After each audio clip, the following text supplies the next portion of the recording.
各位来关心天气的消息。俗语讲，4月望景雨，5月无大土。台湾进入黄霜雨季，这方面是一个接一个来。北部下半部已经开始变天啊，而且这愈晚雨势是愈大。气象署表示讲，明仔载全台湾拢会落雨，温度嘛会落到春末20度。也若后一个方面是按算拜5到位。劳动节假期最后一日，北部下半日有好天转乌阴，气象署提醒，接落来就要变天啊，甚至普方面豆豆仔紧。为初三暗开始，中部以北宜兰地区甲各地山区可能出现局部短暂阵雨，也是类雨天气形态。高愈晚雨势愈明显，是第一波黄霜雨后面。锋面目前的位置是来在福建一直到广东的沿海地方。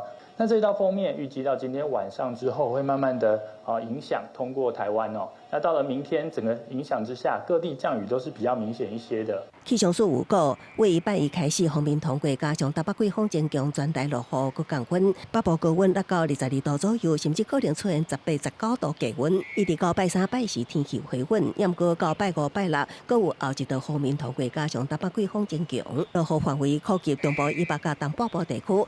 刷落来黄霜雨季有希望予南台湾解渴。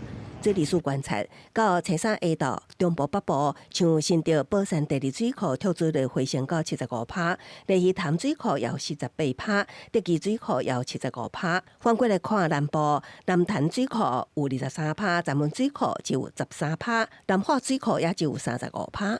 到目前为止，这个蓄水量我们评估，目前供水还是正常，但是我们还是要持续注意这个梅雨的时间点哦，天气条件适合做人工增雨，我们会来实施人工增雨的措施。对理事表示，目前大约1至2礼拜都会召开水情会议，随时检讨应对措施。目标是伫6月底前达到民生用水、无浸入分区供水、产业生产无受影响，甲农业一基作顺利完成相关的目标。记者综合报道。